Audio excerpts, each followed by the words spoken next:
Assalamualaikum warahmatullahi wabarakatuh. Alhamdulillah, amma ba'du. Terima kasih yang kami hormati narasumber. Yang pertama, Dr. Aswi Ragus, Ketua IKADIN Medan, yang insya Allah di bulan September nanti akan bertarung di pertarungan Muscap Pradi. Kita sepakat suara kaum yang dari Pradi, kita sepakat berikan suara untuk Dr. Aswi Ragus. Ya, mudah-mudahan kita jadikan ini keberhasilan saya bersama. Yang kedua, senior saya Bang Dahlan, udah cukup lama nggak ketemu Bang senior. Dewan Kehormatan DPDKI Sumatera Utara, sangat bersyukur sekali berkenan bisa hadir bersama kita berbagi ilmu dalam rangka rancangan pasal 282 KUHP ini.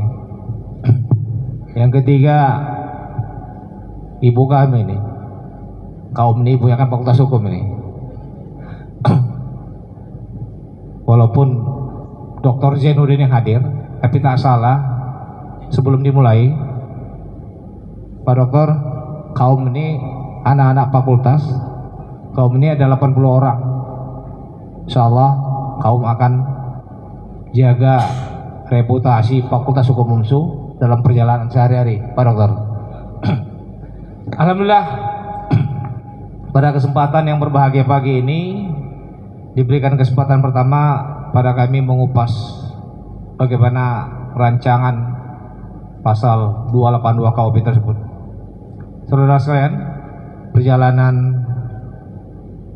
pokor bambul, kita belum ada pengacara, kita belum ada advokat, masih pokor bambul sebelum kelahiran KUHP.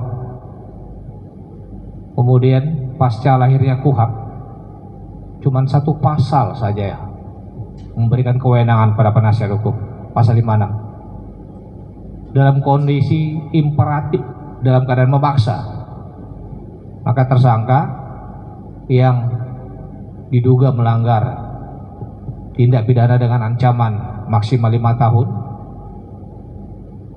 mati wajib didampingin penasihat hukum. Perjalanan itu hanya diamanahkan oleh pasal 56 KUHP. Belum ada apa-apanya advokat ini, belum punya undang-undang. Tapi kita teriak, sisi praktek yang kita alami, karena kita masih 2002 kartunya Pak Dokter.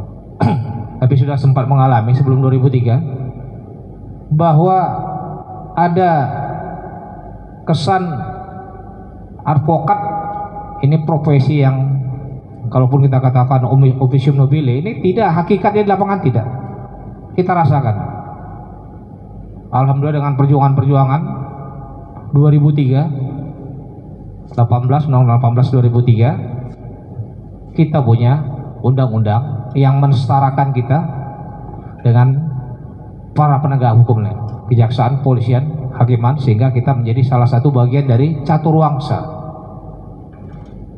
Pertanyaannya, walau kita sudah memiliki undang-undang, kita sudah setara dengan polisi, dengan jaksa, dengan kehakiman, apakah secara teoritis juga kita sudah memiliki hak dan kewenangan sama? Walau masih jauh. Penangguhan penahanan kita baru di pihak orang yang memohon.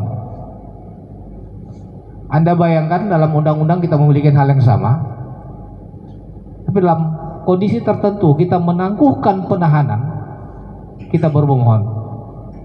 Bagaimana kita bisa bayangkan memohon itu posisi derajatnya bagaimana?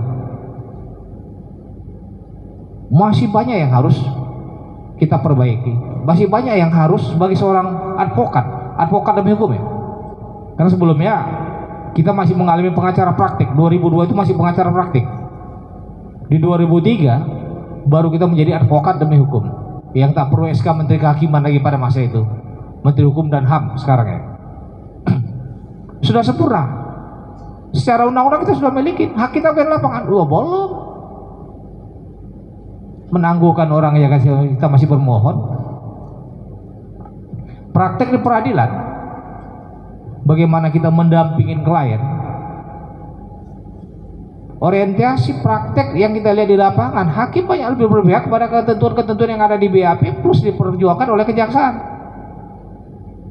Ada kesan bahwa advokat hanya sebagai pelengkap dari ketentuan, masih jauh kewenangan-kewenangan yang belum kita berdayakan.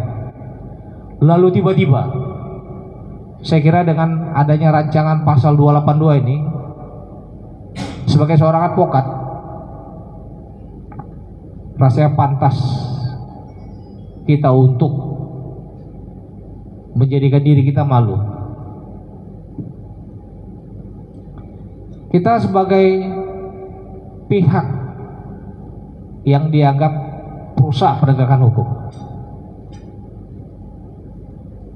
advokat, profesi advokat berhubungan dengan panitera, berhubungan dengan pihak-pihak lain merugikan.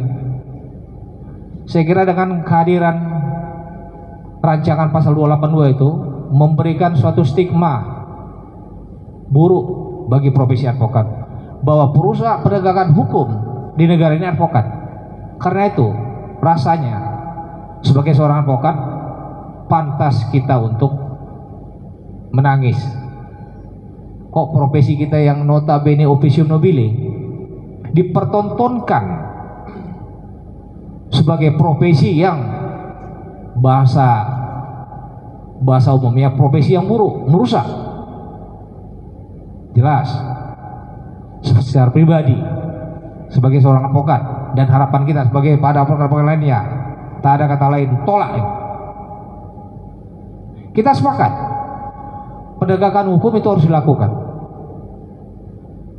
Kalaupun ada langkah-langkah mundurnya, hal-hal yang menjadi kecurangan, itu semata-mata bukan karena profesi advokat, dan juga bukan semata-mata karena caturwangsa.